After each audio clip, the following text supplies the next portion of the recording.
If you don't go through with this process, what you can find is that you might end up buying a house that has major issues down the track. Okay, so this might be some poor waterproofing that was installed. Let's work. G'day and welcome to the Making It With Myles podcast, where we talk a whole lot of shit about building construction as well as the real estate industry through the lens of a building inspector. Now, we have a couple of formats to the podcast itself. We have two in particular. One is called a shed, which is where we discuss all things building related, the real estate industry, all that type of stuff. And as well as that, we also have the journey. The journey is where we dabble in some personal development things every now and then, which is something I thoroughly enjoy, and you just got to sit there and listen to it. So too bloody bad. On this episode, we will be discussing all things related to private building inspectors. So these are guys that come into your new home builds and inspect the job on your behalf to ensure the builder is doing what they should be doing.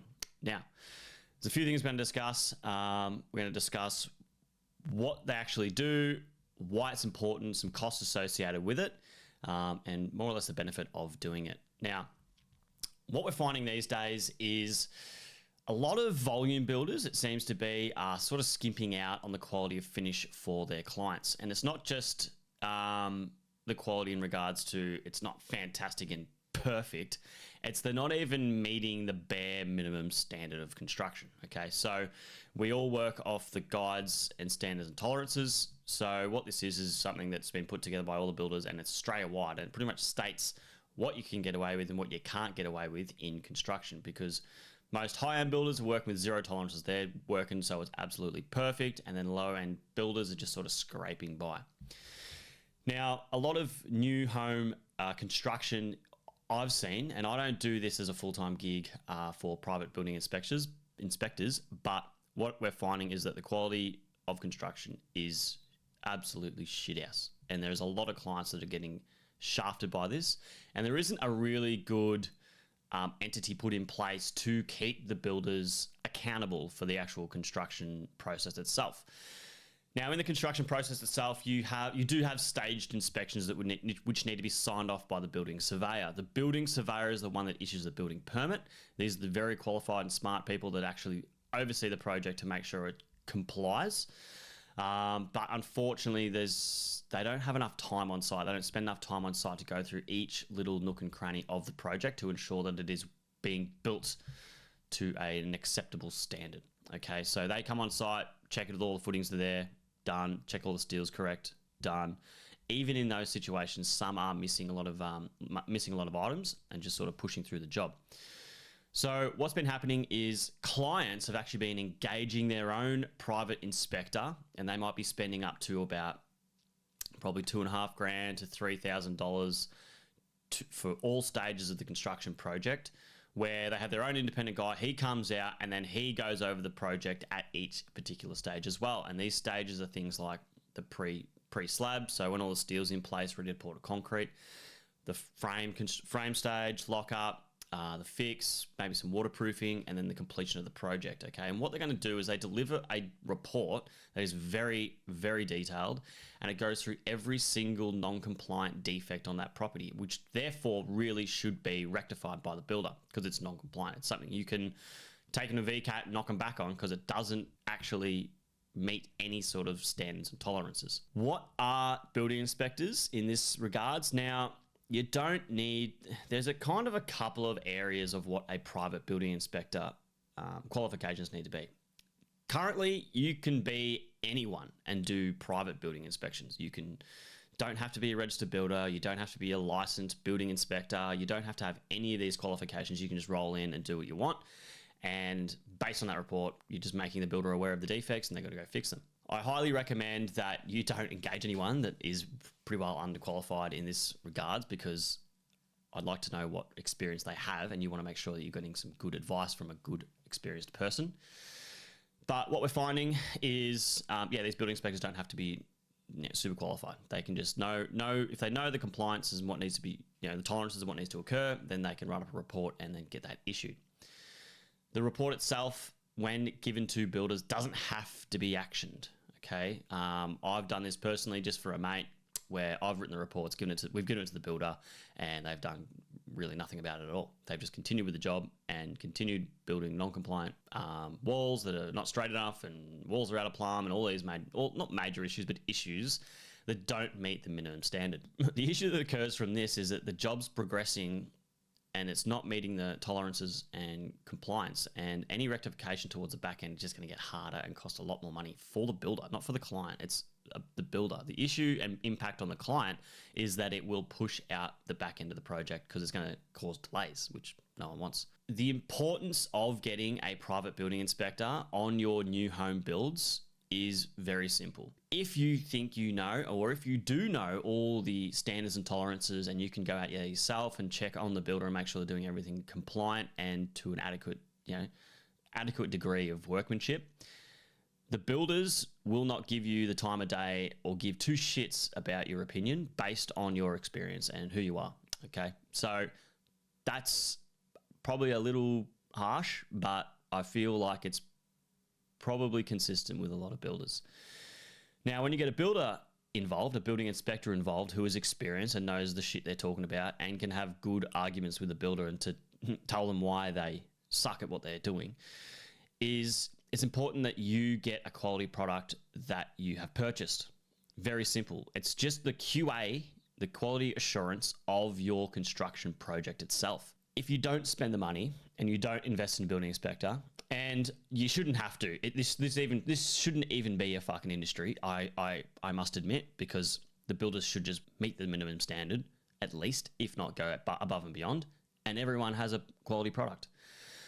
But because it's not like that, if you don't go through with this process, what you can find is that you might end up buying a house that has major issues down the track. Okay, so this might be some poor waterproofing that was installed, and over a long period of time, when the grout sort of falls apart and a bit of water gets through, and you start getting water leaks, which you really shouldn't. The water should be captured by the waterproofing, and then you re-grout, and then everything's back to normal again.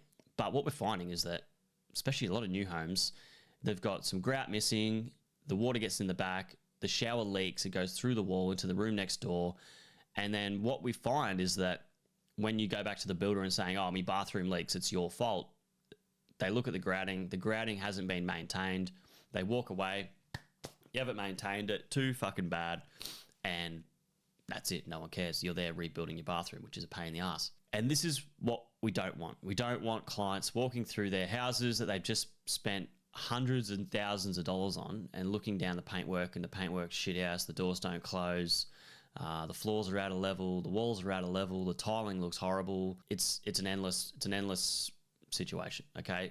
Most novice people probably won't pick up some of the defects that the builder inspector will pick up in the real world. And this is with regards more or less to plumbness of walls and how straight walls are, until you put a bit of furniture up there or a table and you're like, holy shit, look at this, wall's all out.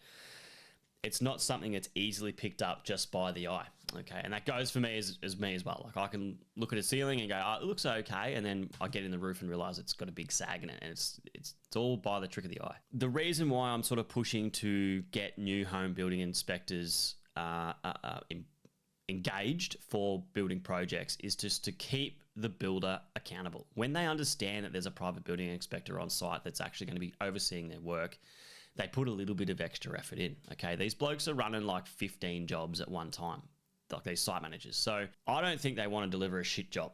They just get given subcontractors they have to organise, and then the quality is best they can get. So I'm not ditching on them at all, but when they have private building inspectors on their sites, they actually put a little bit more effort into that project, because they know, fuck, if I miss something here, I'm going to this job's going to drag out, and it's going to cause me dramas. Something to consider about this as well is that it's just a guidance, okay? So the building inspector themselves, it's not their job to manage your job and manage the builder and take them to VCAT and go through all this sort of bullshit. They just literally get engaged to go there, write a report, these are all the items, here you go, client, you deal with the builder, go from there, all right? It's a conversation between the builder and the client about rectification processes.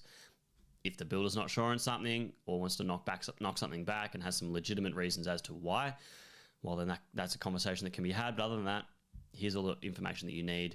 fix your shit. I do think personally that private building inspectors in this industry are going to make a massive, massive change and shift. And it is definitely going to be a growing industry, I believe. At the moment, it's very expensive.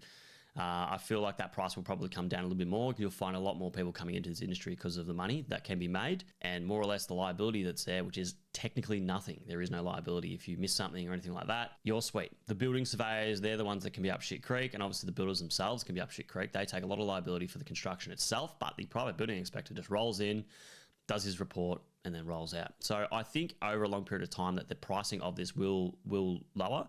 It will become much more affordable and it'll be much more popular, most definitely. We don't know if it's ever going to change in regards to like the regulatory requirements of what their credentials are to be a private building inspector. At the moment, I don't think it really needs to change as it is. Most of the building inspectors are either carpenters, old builders, registered builders. They do have knowledge in the industry. That's why they're doing the job, because they know what they're talking about.